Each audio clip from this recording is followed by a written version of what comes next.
Hi, I'm Kevin Cullen reporting for Mydealers.ca, and today we're looking at Sea-Doo's top-of-the-line sport boat, the Challenger 230.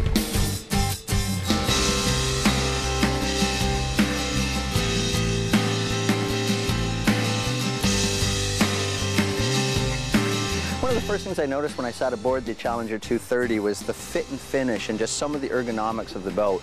Things that really stand out to me on the water, of course, a nice combination of low reflection surfaces and high reflection surfaces combined together.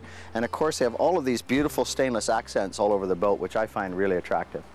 Because of the smaller, only in physical size, internal four-stroke engines inside this particular boat, what it does is it gave the designers a lot more room to add more seating positions and configurations of the seating position. So where a typical stern drive boat, you could probably have about 10 passengers in a boat of this size. This one, of course, will seat 12. The main two seats for the pilot and the co-captain on this boat have really nice bolsters that make it really easy to sit in both the seated position as well as in the standing position while operating this beautiful new 230 Challenger.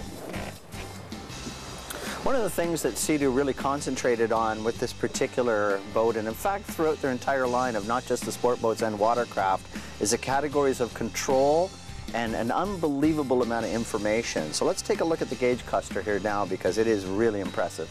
As you go into the modes here, now the ski mode allows you to do a couple of different things with the toggle. This ramp, which gives you 5 different settings, is how hard the throttle comes on. So you don't have to think about your throttle settings here. You choose one of these ramp settings and then just move the throttle control when you're ready to tow your skier, tuber, wake skater, whatever it might be, and that will give then a perfect pull out of the water.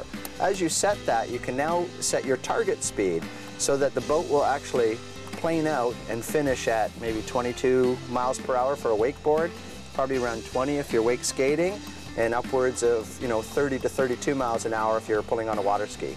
So pretty cool to be able to just set that, move the throttles all the way forward, and just basically steer and make sure that you're just watching out for other boat traffic around you, and most importantly, having fun.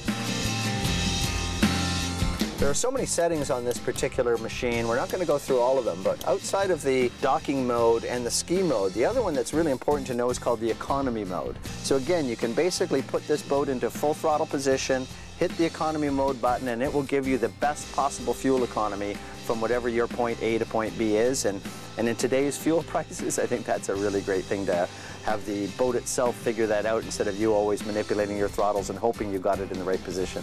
I'm Kevin Cullen for Mydealers.ca.